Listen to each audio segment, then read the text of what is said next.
Just wanted to get us started now because I want you to meet all of the people here who are part of this panel. Because like you're gonna love hearing about their stories. But before we get going, for those of you who don't know me or know me in different capacities, my name's Stuart. I go by SK when I'm putting this work together. This is a collation of like 2 years' work to do with community organising in different places around Greater Manchester, specifically my hometown of Little Hulton, well known as a place that's got nothing, that's what they say, but actually it's got quite a lot. We run a parade on May the 30th down this old railway line, you know, and it's good. So when I was putting together this exhibition, I wanted to invite these lovely people here to talk about the relationship between creativity and community organising. So I've only got 2 questions for them, then I want to hand it over to you, so you best start thinking now about what you want to ask them. But before we get going, we'll do some quick introductions, so then you get to know a little bit more about who they are. So is it alright if I start with you, Jack? Yeah, you can start with me, bro. So my name's Jack Clark. I'm originally from Kersal in Salford. I kind of started out with my practice being mainly filmmaking and indie film. I worked in TV for a bit, so I worked at BBC Sport, unfortunately, and then I worked at ITV even more, unfortunately. And it was just a bit of a shithole. And then, unfortunately, in the past kind of 2 years, I've always been interested in kind of re-engaging in community, what community is, staying true to Salford, and just trying to do new interesting stuff. So I got on this program with Factory International, which was around young curators, and that kind of got me away from kind of like the indie film, kind of like weird middle class kind of TV shitty world, and into like an actual world that was more grounded. So kind of since then I've done quite a few events around film before, but I did a cool exhibition which was Utopia, which was in February. We were part of that, curating that, and then kind of in between that I did a really kind of big exhibition which was in Birmingham in March, which was with the local trust, who have basically supported like 150 different communities across the country to kind of just do like their own community stuff basically. But the interesting thing about that is they got me involved to curate original new work from just ordinary people, but they wanted it all to be about kind of like the work that they've done, but they put it all in a posh business hotel in Birmingham, and I was like, right, that's just a bit fucking interesting. So there's a weird kind of situation with that, and then I'm currently installing an exhibition at the Duke's where we're trying to reframe this toxic flag narrative that's going around by all these gammonets at the moment. We've been working on a documentary and an exhibition with ARC in Blackburn and Raise in Lancaster, and then I'm also doing a project in Doncaster, which is kind of exploring arts and homelessness, where we're basically taking a furniture showroom that looks like a kind of IKEA normal living room, but it's all actually going to have hostile architecture on it, and we're working directly with the Day Centre and a bunch of other charities to actually do that ethically and fairly, but to kind of actually show people on the ground that public space is actually well contained by council interest, and it's not in the interest of people who are actually experiencing public space. But that's basically why. Thank you. My name is Ella Maimothi. I'm a visual artist doing more photography, directing, filmmaking, things like that. At the moment I'm working on a project with the Guardian's Racial Reparations Unit, exploring what civic apology looks like, connecting Manchester's slave trade roots and exploring what apology should look like, exploring how we can all come back to a state of empathy for everyone else and each other. But in my photography I also like to explore similar themes. My family are West Indian, so a lot of my work explores that narrative and that kind of feeling of comfort and home, away from home, and I'm also interested in flags as well. I think they looked cool at a point, but like got to a bit of a point. My work, I did some imagery based off the flag and based off athleticism in the black community, and that was shortlisted for the Portrait of Britain, just as the flag started popping up everywhere, but I don't really think the image that I took was about that. I just sometimes think the Union Jack can look quite cool, but also it's been appropriated. But yeah, so my work explores that, and I also work in fashion and commercial spaces as well. Hi, my name is Edna. I recently worked with Peshkar, which is an organization based in Oldham. I was one of the artists commissioned for the project. I did an exhibition surrounding 3D animation and what could look like if children had a voice and if they could become their own characters. That was in Community in Little Holton. That's where I met Stuart. And now I've been working a lot with how can we decolonize museums and art galleries, and what tools can we use, the ones that we already have, can we use to help upcoming artists and establish organizations to sorry, I'm from Portugal by the way, deconstruct the mind and the exhibitions and make them more accessible to anyone that might become an artist or wants to go down that route. So yeah. Hi everyone, my name's Rory, so I'm a writer and I currently work for an organisation called Rekindle. As a writer, a lot of my work is kind of around like mental health, class, kind of using writing to promote like community voices and stuff like that. I wrote a show called This Town that was on Contact Theatre and is for the last year been touring the UK. That kind of looks at kind of, I guess, like the working class experience of like male friendship and mental health, but also incorporates a lot of like young people's voices within the show as well. It's about growing up in Derby, which is where I'm from. I've just got a new book out called Things That Make Us Human, that again is kind of about my time in Manchester as a youth worker and working with young people. And there's lots of poems from young people's perspectives in there. And at the moment I work for an organisation called Rekindle, which is where we set up supplementary schools. So we've got one in Kew and one in Tulse Hill near Brixton, and we set one up in Dundee. And that's all about how we can use like creativity and critical thinking to support young people who are struggling in education. Yeah, thank you. Yeah, so the first question for you is, you're like comfortable, by the way? I forgot to ask that part. And also, we don't have to listen to that sound. So I've just, you know what I mean? I'm just going to turn it off. Oh no, that's not right. Yeah, I thought it was that. Is that what? Honestly, it's like a turbine. Can't be listening to that. That's not what you want to hear. You want to hear Lisa? Okay, so the first question that I'd like to ask you on is, what are the principles which guide your practice? And you don't have to go around that way. You know, if any of you feel quite strongly about something you want to say, we can start with yourselves, or we can go around robin like that, whatever you prefer. I know you got some stuff written down in it, so would you mind kicking us off? Yeah. I can, yeah. So through my work, I think, like including the commission project at Community, I think I'm very guided by community practice and a lot of critical reflection, because when we work with communities, it's very important to make space for people to have their own ideas. And I think sometimes as an artist, we have a lot of pre-made ideas on how we want things to look like. So it's very important to separate ourselves from our work and enable people to also bring their own perspectives. And also, like throughout my work, I like to make sure that people that are more affected by, let's say, institutions or practices, they are able to continuously learn from their own experiences and not be so focused on my own expectations.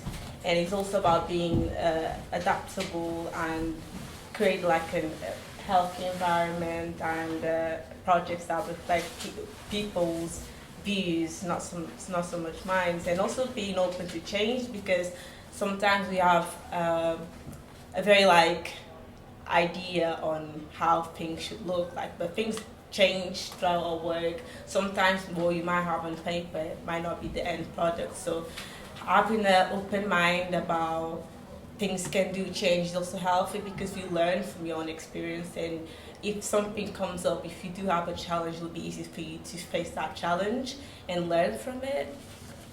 And I see community organizing as a practice of making conditions for others, contribute and help shape policies and systems that affect everyone's lives. And that's me. It's brilliant, yeah, thank you for that, yeah. I think like that systems part at the end as well. Yeah, I think there's a lot about all the work that's going on here, all the people involved in this, like it's difficult, I think, to do creative stuff and think about how it's going to influence like systems. So when you're working, do you feel like you are thinking about the system, or does does it just happen naturally? I do think about the system because, like, I know as an artist, people think we just free beings and we can just do whatever we want. We kind of can, but there's systems that are put in place so we can follow it, so we are able to see the final product. So, what was your question again? So I got a lot. Just about how it, like, you know, is it from the beginning of the work that you're making, like, how are you thinking about the system there? You know, are you thinking I want to influence it, or is it quite a natural process? It's natural, and because I worked a lot with 3D animation, we have softwares that we have to use. So, like, when you have these systems in place, there's nothing that you can do about it. You can't mold them because they are pre-made.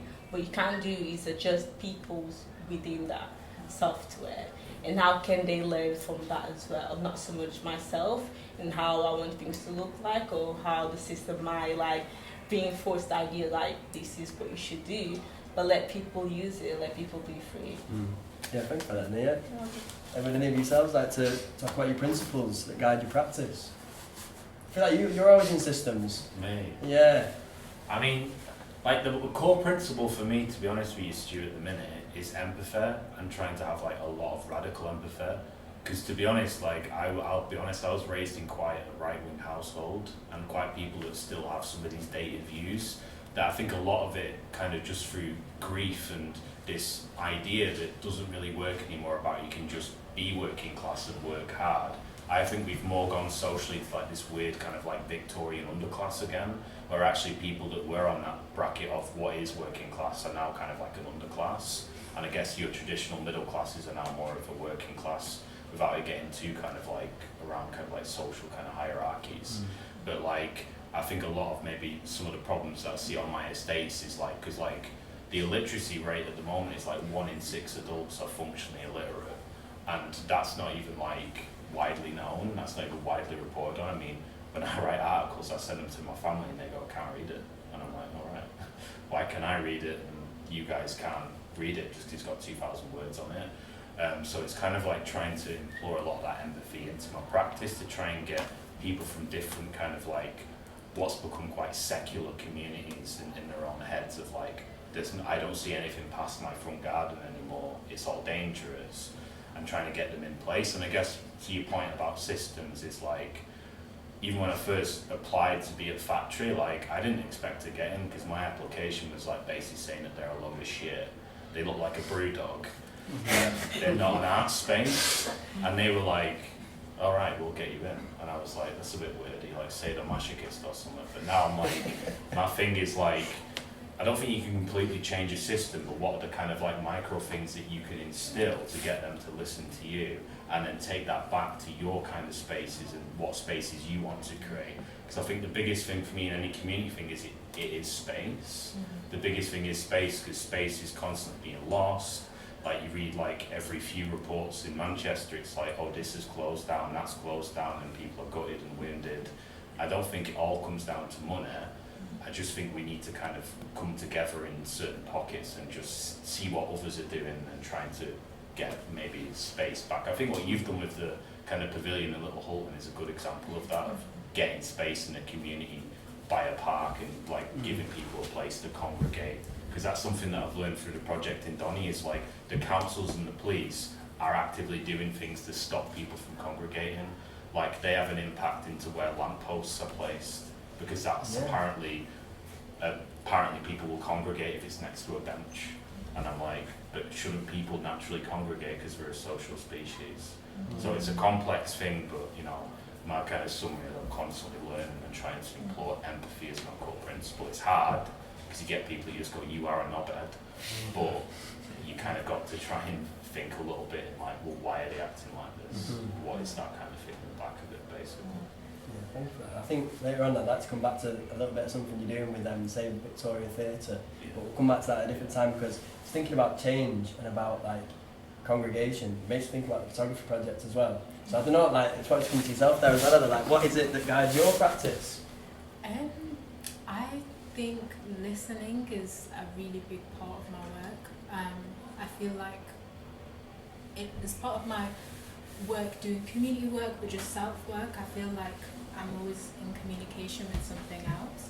And, like, when we were doing the community work, found myself just constantly having like random conversations with people I'd never talked to. Mm-hmm. I grew up in Manchester, and we never went to Salford or anything like that because of like it's not that we assumed we knew, it was like very white, and my family are Muslim, clearly not from here, and don't really speak English, so it was just a thing that we just never ventured out to. So going to places like that and talking to people, and just not even like, even if they said something a bit funny, it wasn't like it was I didn't take offense to it. I kind of started to understand like how and why people think these things, and just allowing conversations to lead to other parts of, and they reveal different things for different projects.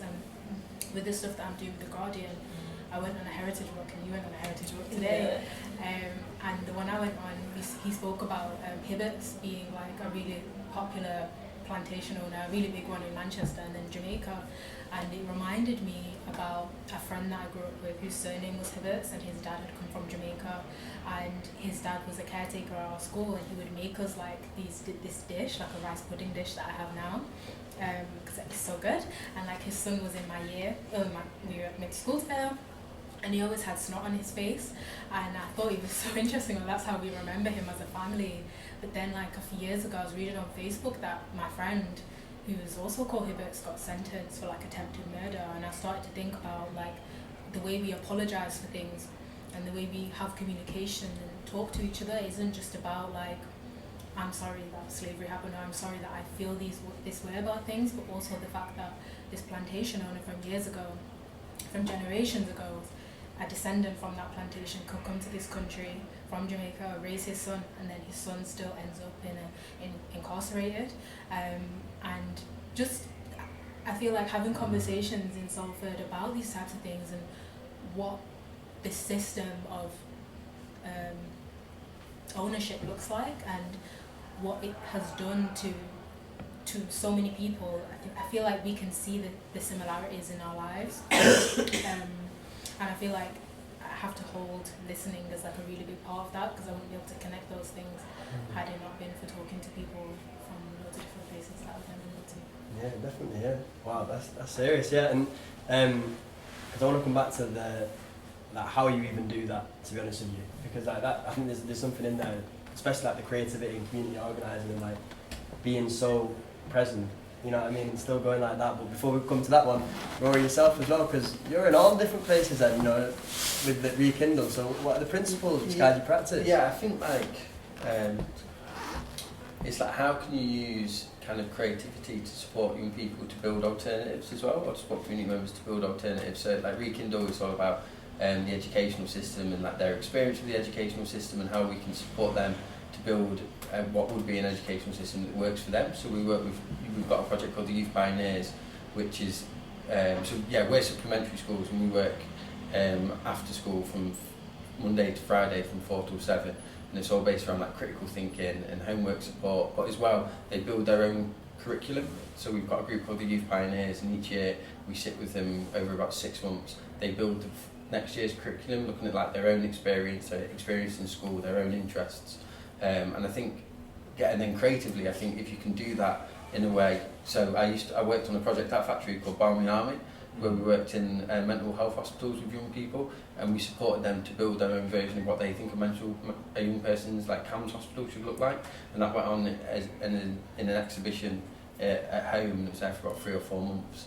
And I think that's one of the best ways to influence system change, isn't it? Is like show the alternative, and it should always come from the people who have that lived experience, I suppose. Yeah, it's really interesting. There's something about access as well. Do you know what I mean? Like, and definitely archiving is really important in that process. And I think that's something to do with creativity and community organising. You know, like this whole project was about archiving. To be honest with you, to try and figure out what are the best ways to do that, so that there is some legacy and there is some way that people can reference back. So I wonder then, where do you feel like that space is for you between creativity and community organising?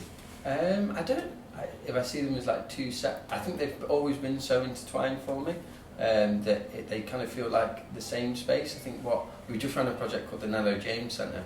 We've called it Rekindling Nello James, but it was all about the Nello James Centre, which was in Whalley Range, that has been shut down, but for years was like a really important space for for community voices and community creativity. So we've just had like a year project where we've kind of been capturing those voices, archiving those stories, photography, films, and so then the legacy can live on through different mediums and different creativity. Yeah. So I see them as like really intertwined and really closely intertwined. I'd say. Yeah, definitely. Do any of you have any thoughts as well about, for what creativity and community organising look like for yourselves? And I know you got some stuff written down as well, so maybe it's best to go to yourself. Sure. Well, from my experience as a visual artist, I don't think community organising exists without creativity, just because I started off as an artist and I ended up being a community organiser. And a lot of my skills as an artist allowed me to bring creativity to these places, like programming or like sea paints workshops, or anything where I would allow people to become their own creatives. So I do believe like creativity and community organizing can't exist without each other, because at the end of the day, as an artist, you pour yourself into other people, and just naturally something that comes with being an artist. And I think it's a very important skill, being able to relate to others, being able to portray things that you can't always express. And when you do I do a lot of community organizing. I run a film club in Manchester, and when I first started, it was based on like an idea on how can people that look like me, like black people, how we are being portrayed in film. I never had any other idea. That was just my first thought, like how I was being portrayed, and if I were to gather like people that look like me in the same room, how could we relate to film and our lived experiences? So that was my first thought process, and it ended up becoming like a discussion, like natural. We would have discussions about our day-to-day issues, and like you mentioned, like accessing spaces are so important, and we lack a lot of them in Manchester, and it's very rare where you can find a place where you can feel comfortable enough to bring up certain issues, because sometimes the system doesn't allow you to be your true self, and that's just the honesty. It's just being honest. Like sometimes you have to be someone else, become something else to be in certain places, and I think that's what comes with life, and we should be allowed to be chameleons, and that's okay. But when you become a community organizer, it's important to know who you are and what you stand for, because that's just going to take you further, and you don't just become a community organizer, you also become yourself. So I hope I'm not like expanding into a lot, but that's my true experience. So through film, I found out a lot about myself and the people that were in that same room, and we had discussions that I never had myself with my friends or family members, and that just allowed that to expand into something else, because it was genuine. And it's nice, you keep seeking for that feeling. Like it's such a feeling, like you have it today but it's not guaranteed, so you keep looking for that feeling, and once you have it, it's like, wow, this is amazing. I want people to feel the same way as I do. So that's my experience. That's brilliant. That's a really interesting point about the importance of like creativity in community organising. I ran a project quite a long time ago now. There used to be an organisation in Manchester called Reclaim, and it was all about supporting working class kids to set up their own kind of political campaigns. And it was just after the vote in Brexit. There was a project set up by a group of people called Team Future. That was it was under 16s, and it was them kind of trying to create almost like a campaign, trying to create like almost like a union of young people to campaign on political rights, because they felt so blocked out of this decision. And it was really interesting because it was kind of growing and growing, and it started with like 5 young people, got to 10, got to 15, 20, 50, and then like fallout started to happen and stuff, and there started to be fractures. And what we realised is we weren't given, every other like activist group I've ever been a part of, like yes, you do the campaigning and the important talks, stuff like that, but there's also like you have the socials and the nights out and the music and the poetry, and we weren't giving them that space to connect as like just as individuals. So we started to, as well as running the kind of critical thinking sessions, we started to include like music nights and film nights and poetry nights where they could like kind of connect kind of outside of just the politics, and it really brought them together as a group, and they started throwing out their own open mics around the city and stuff. And it made me realise that like the kind of just the politics of creativity, of coming together, of like understanding each other, and it was like a really important moment. That's brilliant. I think that's what I want to know more about really. Because after this project's done, I have no more ideas. To be honest with you, I'm finished. Like, it's like that thing about like one day it is what I've seen from like the charities that we've worked with, and even the ones that we like photographed as well. Is like sometimes you are literally redistributing apples. Do you know what I mean? And you know about the apples, Deborah. You know what I mean? The apples that came from Tesco, like there's the thousands upon thousands of apples. Like where do you put those apples? And that is like a very practical, like community organising thing. It's difficult to be creative in that front, but then, like you say, the social side around it and like being able to see people in different lights, like it's so valuable. But I think that's what I'm trying to sort of play around with a little bit. Do you know what I mean? So that's where we're at really. But yeah, I mean, I don't know what you think, Heather, as well. What's the link, if any? I feel like when on the heritage walk we went on the other day, it started at the Naya Centre, and I'm like a really big Naya Moss hater. Like I live around the corner from it, and I watched it just be like turned into something it never was. And then we ended up at the Rekindle Centre in Hume, and one of the ladies came out, and we were all like, my God, like the ladies from the side who started the building were able, their work that they did previously was able to save the building, and like it was just a very genuine, honest way of community organising. And then we ended up at the Cathalogue, and they had an entire space just to honour the black women that came before us. And I feel like it's really important in community work to keep honouring these people, like their stories and the problems that we're tackling in community work is constant. Like we're constantly talking about like classism and racism and all of these things, and I feel like when people try to approach community work like it's a new thing, or like it alienates so many people and alienates so much work that's already been done. And I just kind of hate it. Like it's so icky. But then when you come across genuine projects that made with people who are from the area and who have long-standing roots in the area, and they're not like, oh, I've come here and I just think this doesn't, like, you've never heard of community organising before, and it's just like, we have, like, that's how our communities have existed for so long. I think that's beautiful. Yeah, I guess like you say, like it's not even like not as strict as like saying it's community organising. It's just like the best way of describing it now. It's like just how people are moving, with one another in it, and like developing things together and all that. It's like, yeah, you don't need to put too fine a point in it, like you say, like, but yeah, it's always existed. Yeah. I agree with you. Sometimes it's like we've got no benches on Little Holden Precinct at the moment, so that's quite interesting. It's owned by 4 housing. They put no benches on there because of that reason. Like we don't want youths, as they say, congregating on there. And then an organisation came to do some community research on there about what the people thought about the precinct, called Art with Heart. And I was really like, they're a nice group of people, but at the beginning I was like, who even are you? Do you know what I mean? Like, there's so many people around Little Hulton, such a good legacy of community like research and stuff like that. Like, why are you here? Do you know what I mean? And it's like, I think it always sets off on a bad foot if there's no real like explanation, or like people just get parachuted in and it's like, oh. And even if like, because they're a creative organisation, like that's what they say they are, but it's still like a little bit icky, isn't it? Yeah, it's icky. Yeah. But how about yourself, Jack, then? Yeah. I think I'll echo what you said there, because it's like that parachuting in. Because my practice was film, and one of the things I used to hate about people that were making short films or indie feature films is that they were sort of like, felt like they were just parachuting in, using something and then basically pissing off. A lot of it was a lot of these people from kind of like little pockets of like down south that just thought this uni would be like a bit of a nice little poverty safari coming up here.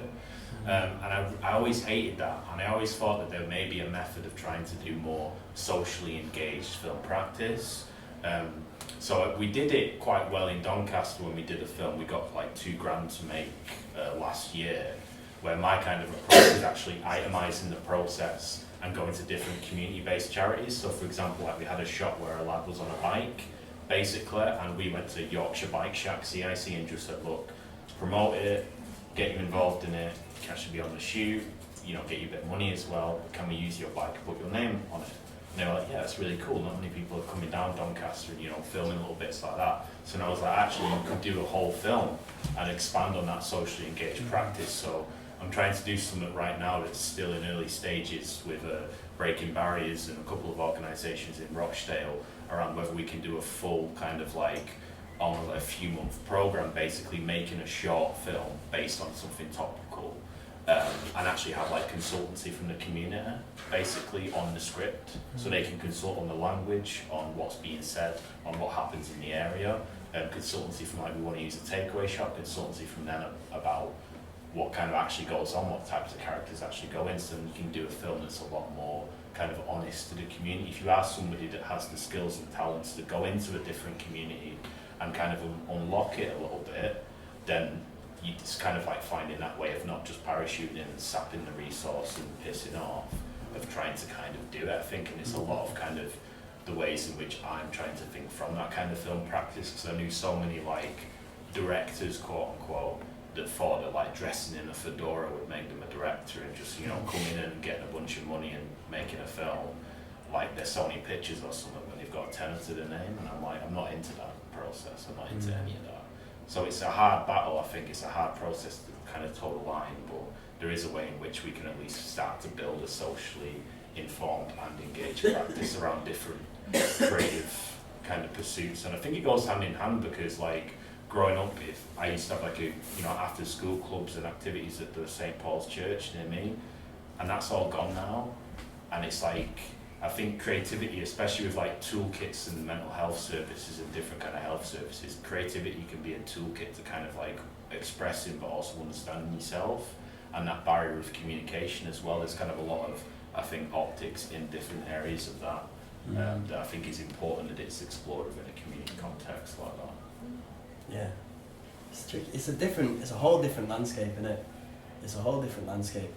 But that concludes the only 2 questions I had for these people. So I do want to pass it over to yourselves. Like, you know, it doesn't have to be about creativity and community organising, but you've heard the variety of practice and like principles and ways of doing things. So that's why, you know, I just want to know maybe other thoughts that you have, or best practice that you've heard that you want to sort of reflect back a little bit. Do you know what I mean? There's a lot going on, and there's so much going on. You've heard about all the different organisations involved in this. We've got about, we've got time. You know what I mean? So we can just go for as long as we need, really. 45 minutes maximum. So has anyone got any questions? Please, at the back there, yeah. So I do a lot of community work and working with young people, so I love this, like everything you guys are doing. But I do have a question that I always ask people when they're working in the community, and I always get a variety of different answers. So the question is, there are different types of people in the communities, including like different backgrounds and life experiences and political beliefs, as you mentioned. When you encounter someone who might challenge your way of thinking, is there a process that you have personally where you don't react in a way that is with anger and with like apathy, but you're like inquisitive instead, and you want to figure out like where that's coming from? Is there like a process that you have to basically consciously tell yourself to follow? Yeah. Good question. Denise, you want to? I don't mind starting if you want to. I can answer if you want. I think, like you mentioned, like active listening. We're always going to encounter people that don't share the same beliefs that we do. So, and we're all human beings as well, so we're all different. So I think active listening and trying to understand where the person is coming from, or even like just being neutral, I think is the best practice as a community organizer. But yeah, that's my answer. Anything else you got? Sometimes, like, I think maybe because I like watching shows. When people say silly things, I find it really funny. Like, I just can't take it seriously. Like, even if it's just day to day, like just silly comments, I just think it's a bit silly, really. Like, I don't think it's serious. Like this morning, because we watched the South Africa game yesterday, and then obviously inevitably the comments have started about like different players' names, and I just thought like, you're all called James, like, you know what I mean? I just think it's funny, and what people say, like, it doesn't reflect the richness of our lives, like, and our families, and it's just literally based on the fact that, like, they don't know, and they don't know what, like, good food tastes like, or, like, smells like, or, like, living somewhere that's sunny all the time, like, you don't know, you're just a bit jealous, it's silly, really, like, you can't take it seriously. You can if it's a bit like threatening, but like at the same time, it's just, I try not to take it personally at all because it's just not true. I think for me it's like, why are you telling me this? Is my first thought usually, like, why, like specifically why me, and why in this moment, like what are you trying to, what is the point of the thing that you've just told me? Especially like you say, if it's a bit silly, it's like, right, okay, do you know what I mean? You just got to sort of like breathe a little bit and then like listen, you know, where you're taking this, what's the point? But if it is something which is like there's been times when people have said stuff as I've been cutting about, and it's been like, you know, you meet someone and you think, oh right, so like that kind of person exists then. Do you know what I mean? And it can be a little bit like, so then it's like, okay, but like why are you telling me, do you think I agree with you? You know, and then it's not like I'm not trying to like meet it with anger, but I say like, but like I don't believe that. Do you know what I mean? And then like, tell me like why do you think that? You know, and I think sometimes it works, sometimes it doesn't. Because sometimes you get, you know, unbelievably, it's like you open Pandora's box and you go, where's the latch? Do you know what I mean? But like, yeah, sometimes it's like that. But yeah, I always wonder like, why tell me now? What are you trying to achieve through this? I think as well, but do you feel like, because we touched on mental health and like being social, do you feel like sometimes people take advantage of that space in a good way to communicate their most controversial ideas because they don't have that space anywhere else? Because a lot of people go out because they don't have friends or they just want to chat. So like, do you think those spaces can also exist as like a medium to just speak about your most weird thoughts? Maybe that is, sometimes, I think you're right actually. Like, sometimes you do wonder, like in that point of like, why are you telling me this? It's like, well, yeah, what's underneath that? Like, what is the substance, you know? Like they're testing out a little bit about what they can tell you. Like, I think I've had that experience more with young people rather than like, let's say, I'm not about to say old people.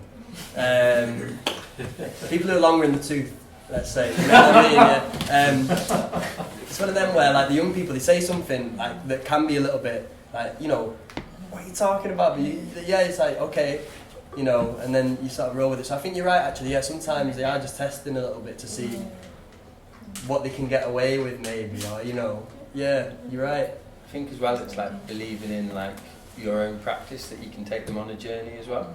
So like if they come to you with a certain view, like, well, hopefully you've engaged with them over a period of time and like help them go on that journey of understanding and like critical thinking and understanding maybe where that view has come from, who's gathered them that view, why that person has gathered them that view, and then allowing them to pick it apart themselves through opening up the world around them. I think it's really important.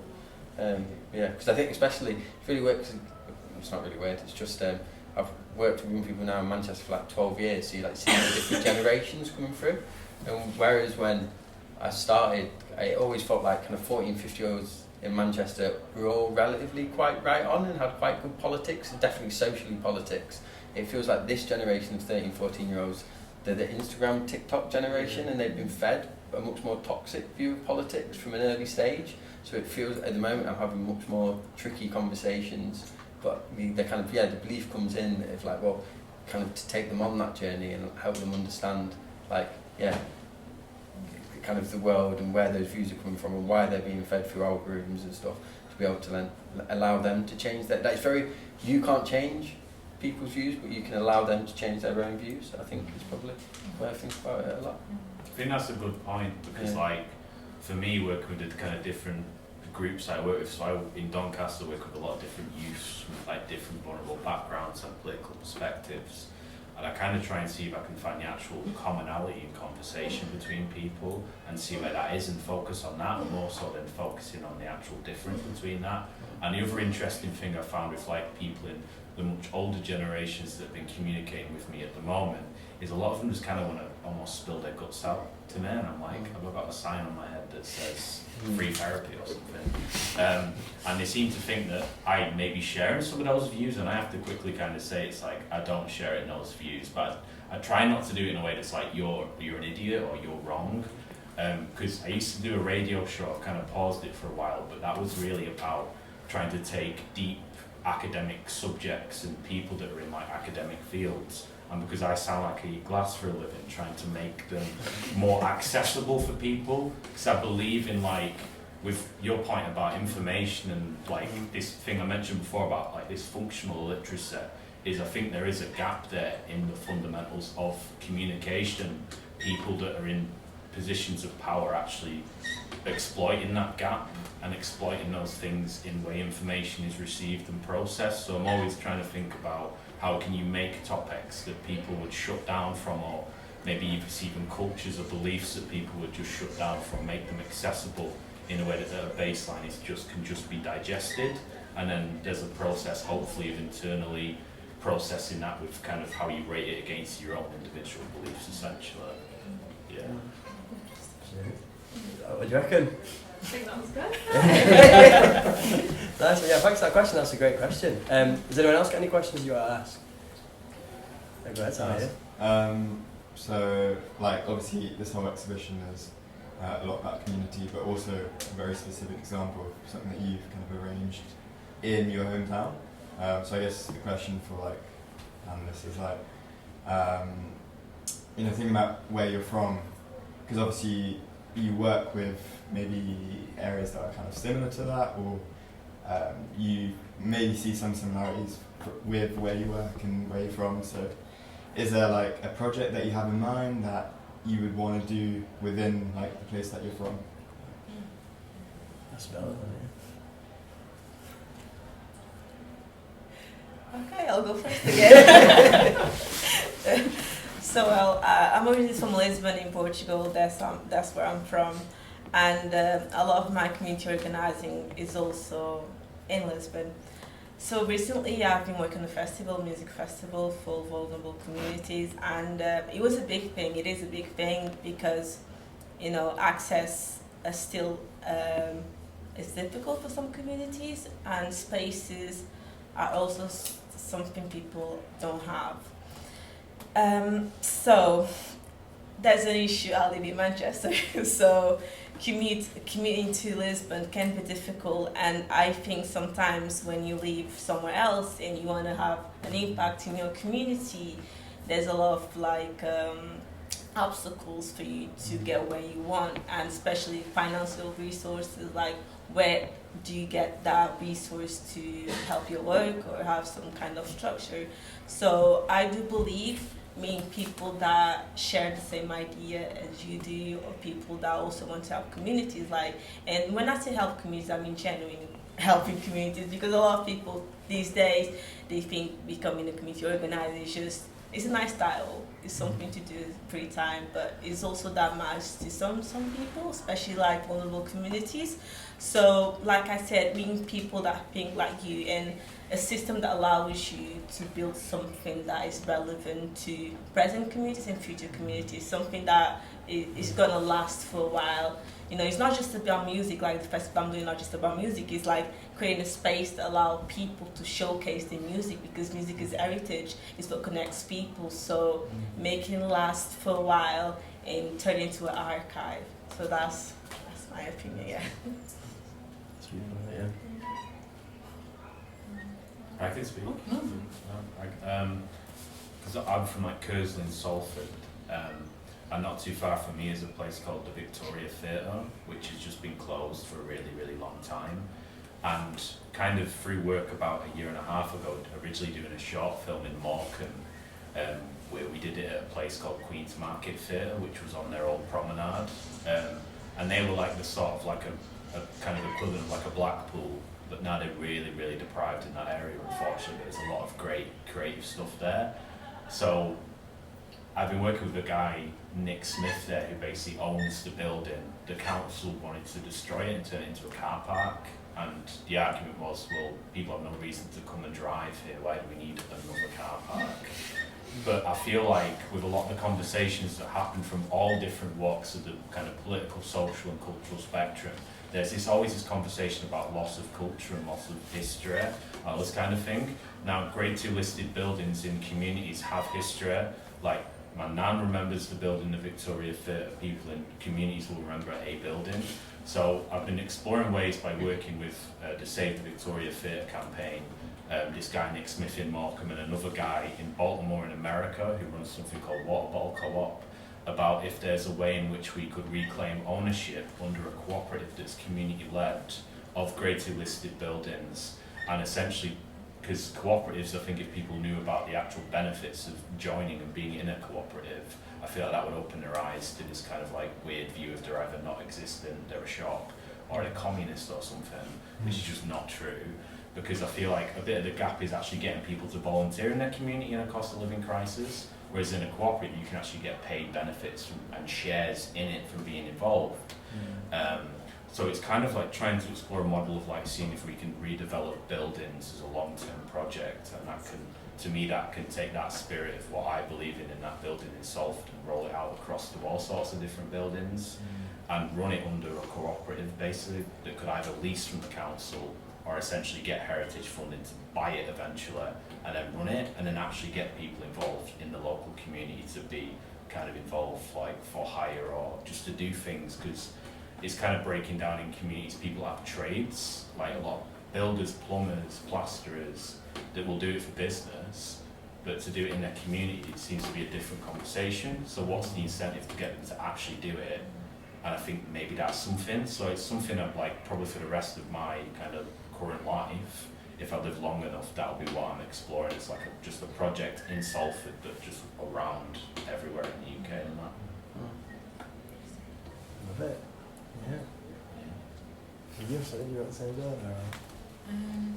I want to do a project where I'm from in Guadeloupe in the West Indies.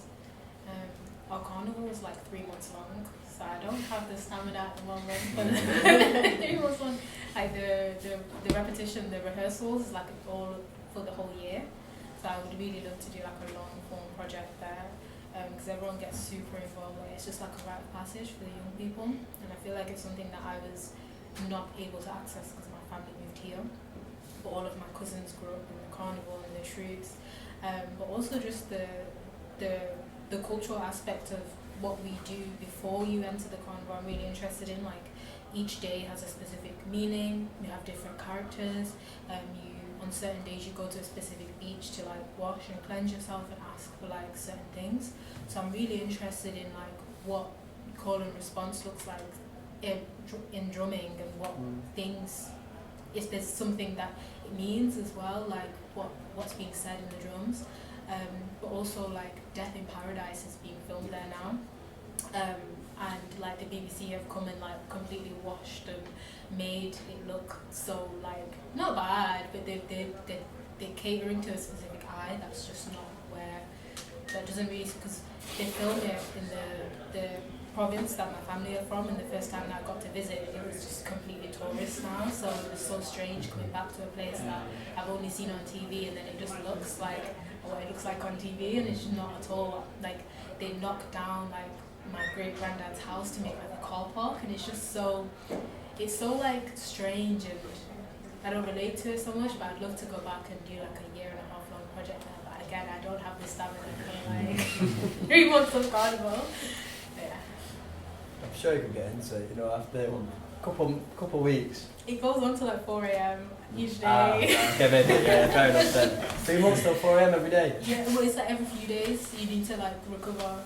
My goodness. Yeah. Yeah, that's maybe you're in the prime though now. Yeah, I think I've asked. I might have missed it, but yeah. Oh, what's it? Yeah, well, let's see it. You know what I mean? That's it. That is a beautiful idea, though. And how about yourself, Rory, as well? Do you know what? I think I got to do it, which was quite nice. I was really lucky to receive some funding a few years ago, where I got to go back to Derby and run a big creative writing programme across all the inner city schools there, and build an anthology of like, I think it was like 52 young writers that then got published, and it was all about their own life experience, their kind of views on aspiration, class, mental health.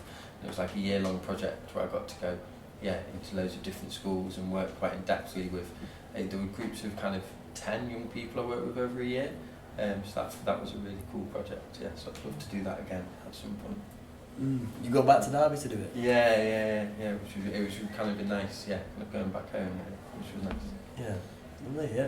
Do you reckon? You alright with that? Yeah, it's a bloody car park. You see it everywhere, isn't it? It's right, everything. Get rid of it. Isn't it? No, that's really interesting. I was just going to ask, you talked about like revisiting projects. Have any of you like revisited any projects that you've done years ago, or like come back based on sort of what you've learned along the way and other projects that you've done? Yeah. Have you gone back to the archives, or like gone back to see, you know, what you, like say if you worked in the community, have you gone back to see what, yeah, definitely. Like two things jump to mind.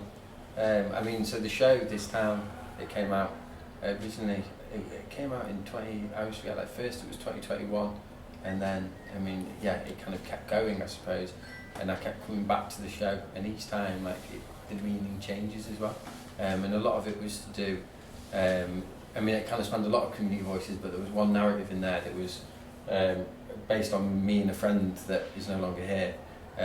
But yeah, I guess like it was written in a time before he passed, and then it continued to be shown after, and then the way that changed the entire show for me, and it almost became like a way of like his legacy living on, which was quite beautiful. So that is almost like gave it more importance. That's a bit. So that's one. Well, I used to teach at this centre, right? And we remodeled like the furniture and the walls, but I couldn't finish the project. I had to leave. So that could be a good place I could go back and check. See what's going on.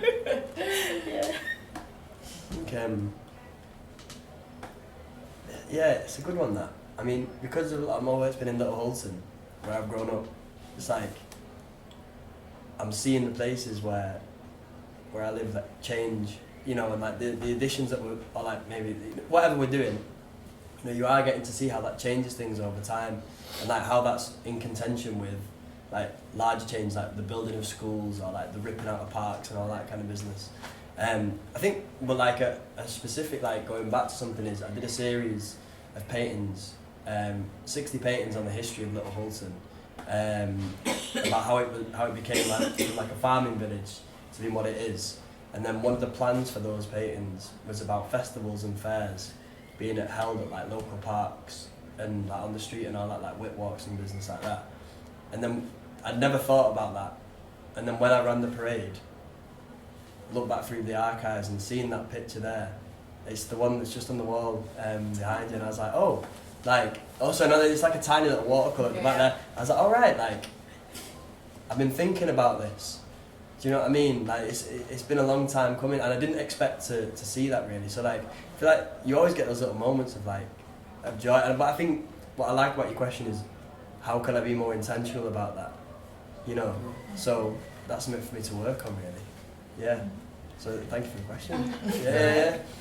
No, I was just thinking about, I'm not far from Little Holton. I lived in Great Lever. And I go back to my childhood home sometimes. I think I was walking past, I was going to like a laundrette and just dry some clothes, and I was like, oh my god, I used to like live here. And it was like such a small world to me. When I go past it, I'm like, wow, that was like, my view was such smaller then, but now that I've like moved to different places and then going back to, you know, like where it all started, it's like, oh. Still feel at home to you? Yeah, in a way. Yeah. Sometimes I'm like, whoa, what's happened here? But like, yeah. Yeah.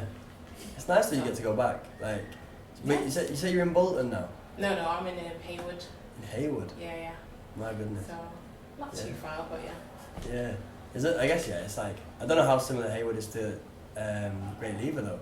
Quite. There's similarities. Yeah. There's lots happening. There's like talking about flags and yeah. So I find it really interesting when you go back to like places or like childhoods and stuff like that. So yeah. How about yourself as well?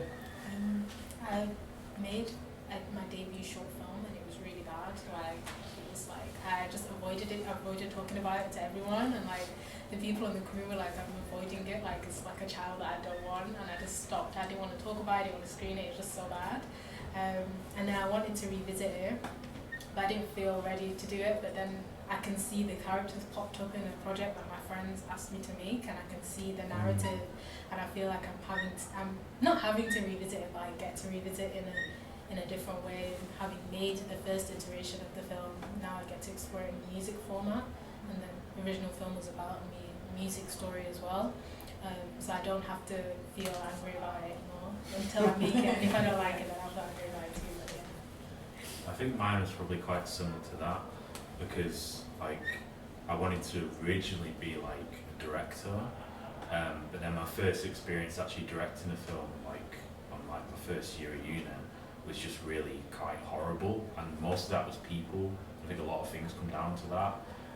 And at the time I was very different. I was like a very quiet person, didn't really exert any kind of authority. I was very much somebody who was just like, if they say something and they're a bit louder, then yeah, they're going to win. So I kind of just lost control over a project I was very, very passionate about. And I had a couple of projects that I'd kind of directed, but just kept it very, very private. But then I had an opportunity, which I think it was like maybe like a year and a half, 2 years ago, with Short Supply. And they basically did a residency in Bidston, which is in Liverpool, which was all about failure and the art of failure. It's really, really great. It was my first actual proper residence there. But I was invited to do a few talks and do some kind of stuff and film it. But I was also invited to show basically a film, my first film, a film kind of in between where I was kind of happy with it, but it was quite personal.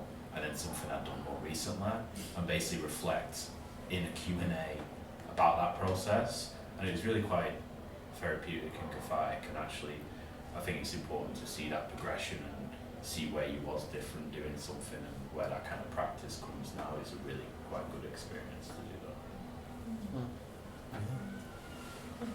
that. Yeah. Any other questions? Please, yeah.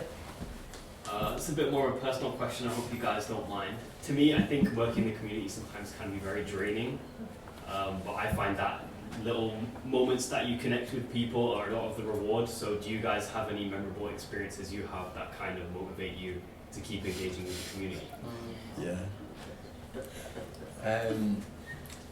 Do you know what, one reason, because it can be really draining, and you kind of like, I've worked with this one young person for about 2 years, and he's gone through a really difficult time, and he's been quite a hard young person to work with, but he's a brilliant artist. But a lot of his art was like so dark and so quite violent and quite misogynistic and quite like technically brilliant, but didn't. And we worked with him for about 2 years, and about 3 months ago we started to see a change of behaviour, and like he started just was friendlier, less antagonistic, say like much more like interested in listening and like taking on people's views, and we kind of started to notice it. But then we started, what really kind of brought our attention to like that he was in a better place was his art started to change, and he went away from drawing these very heavy dark images to much more like just beautiful images. And the other, like it was like 2 weeks ago I was watching him draw just this like beautiful boat, and I was like, oh, you're in like a good place. And I was just like, yeah, it kind of made it all worthwhile, and it was just like a nice way of like seeing the change as well. And we have them up around the school, and it was just like it was just like just seeing it in action. Of like instead of him drawing these quite dark comic strips, he was just drawing a beautiful boat. It's sick, and I was like, oh yeah, nice one. So that would be all. Well, I do have an experience. So I work a lot with the community on my day-to-day, and I also work a lot with mental health. So a few weeks ago I was speaking to this person, and they love stamps. They collect stamps from all over the world, and they know exactly from what year each stamp is, which I find so impressive. Bless you. I find very impressive, because I could never keep track of what year each stamp is from. And then I told them that I'm going away this summer, and they asked me where, and I told them, and they said, oh, actually there's someone that I know that has been on the stamp for where you going. I was like, oh, do you? And he said, can you bring me the stamp? And I was like, of course I can. He said, you can post as well. Like, I don't mind posting. And then next day I came back, and he said, well, you don't have to post, you can bring it to me when you come back. But those are the things that make me happy, because we can connect from our own experiences and people's like hobbies and likings. So yeah, that was the experience. I mean, it's like there's I don't know why, but someone gave me 2 eggs. Community centre where I work. You know about the eggs, innit? Yeah. And I didn't have anything to contain these 2 eggs, so I was just carrying them in my hands home. And this group of young people, like probably like not in education, employment training, you know, that kind of thing, like just chilling about on the street, welcoming these eggs and like, oh, nice eggs. I'm like, yeah, they are, to be fair, just stop giving them. And they went, what are you going to do with them? I went, I'm going to eat them. He went, oh, give us one. I was like, oh, why? And he went, so we can lob them at cars.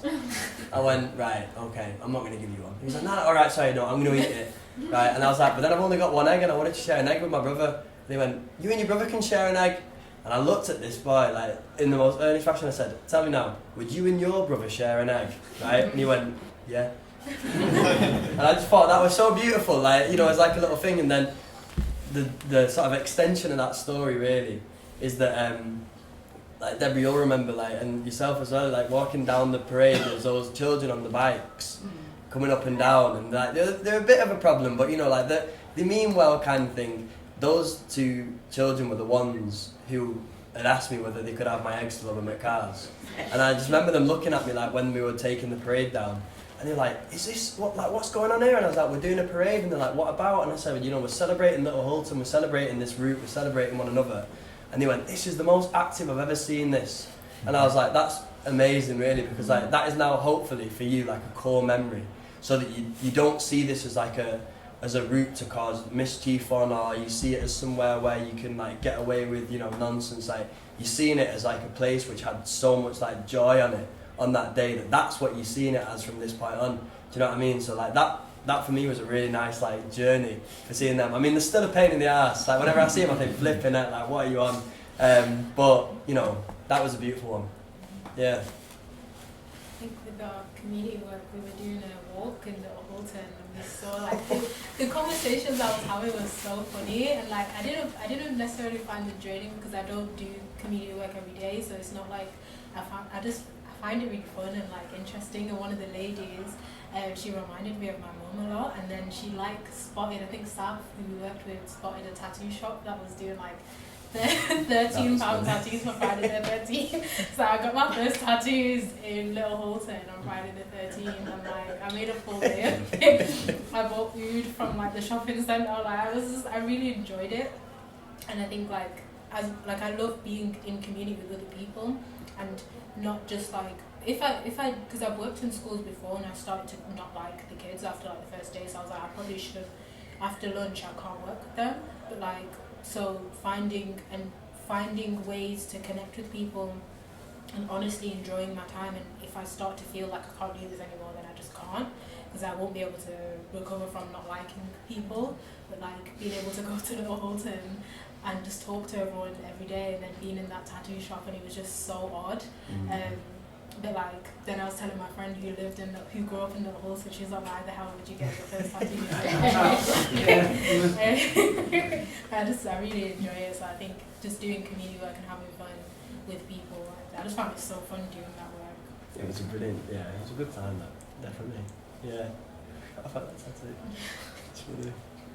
Yeah, I think I echo the fun part of it, because, like, one of my biggest projects was in March, and I've been working kind of, like, on the side for a big kind of national charity called Local Trust, and they got, like, kind of, like, big government money to sort of support all different communities. I think they even supported Little Hulton in some capacity, didn't they? Yeah, there's a big local. Yeah. And it was difficult for the project because I'm dealing with, like, a trustee board of, like, people that are, like, involved in community, but they're kind of, a lot of the ways they're approaching it is like a think tank where they're just writing from it on the outset, and I'm like, the people I'm going out to meet in public across the country in different places don't really care about what you're writing about austerity, they don't really give a fuck about any of that. And it was difficult because they gave me a hotel in Birmingham called Eastside Rooms, which is posh as anything. It's like business hotel to fuck. And they were like, can you turn this into community? I was like, yeah, I'm skilled, but I'm not that skilled. And then the problem was like, I'm talking about these hotel managers, and they're just thinking about their next event, who's coming. And they were like, well, you can't hang anything up, you can't put anything on any walls. And I was like, right, this is getting better and better and better. But then I started to meet really interesting people that are just do art, and they don't care about selling it, they don't care about doing anything with it, they just do it for their community. And one of the biggest ones was in Corbett, which is sort of somewhere in the Midlands, basically. And this guy called George, who's like a Scottish guy, been there for years and years and years. His whole house is art, like like he's just scribbled all over his floors. It's absolutely mental. And he picks stuff up from the floor and just turns it into art somehow. And basically I managed to work with him through that project, to work with him in the KHL community workshops, kind of build on that. But then basically I took him and a few other people that I'd met, like these guys, Phil and Flo, in it was a place called Furs and Bromford in Birmingham. And they just did they spent all this community money just doing like massive pantos and like night jousts and all this kind of stuff. And I was like, that's brilliant. It's kind of like that core memory kind of thing, giving people core memories at a young age. So I was heavily in my head about this project for so long, about how to do it right. And I was like, you know what, fuck it, I'm just going to let them take over. I'm just going to let them do it, basically. Because the night had like this posh dinner or some other kind of crap, and I said to him, I'm not interested in any of that. Keep that well away from me. I've got 3 rooms. I said, George, give me everything. I'll get a van on the budget. We'll just bring the van, we'll dump it in there. We'll just take it over, and we got all these boards, all these like plaster boards, all sorts of shit. Basically just vandalised it, essentially, but made it theirs and made it more of that community. And Big Local actually weren't happy with it because they expected something from the Tate. And I was like, if you want something at the Tate, go to the Tate. This isn't the Tate. You've put on an event to close your programme. It's not for you, it's for them. And because that's what you preach about in your public speaking stuff.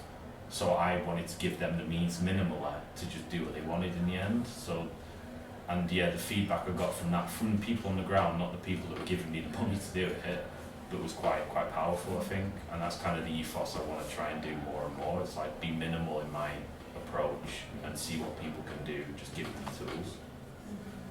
It's a great, I think hopefully, like, I've got to say conclusion unfortunately, but a great question to end on. I think. Thank you for sharing. Yeah, a lot of fun to hear. So like, please can we give that a round of applause to the panel today as well.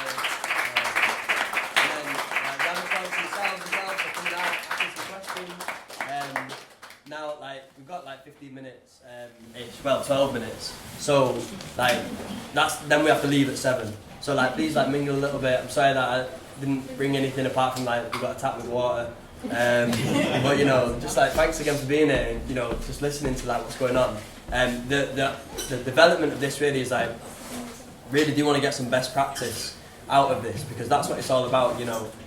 Like, this is a distance away from Little Hulton and Warton being here, and like even like some of the other places spoken about, but it is a meeting point. Do you know what I mean? So thank you for all being a part of that, and then hopefully, like, as we sort of go away, start to think a little bit about what best practice looks like, and you know, what are the things which make that link between creativity and community organising stronger, and more intentional. So yeah, thanks again. Yeah.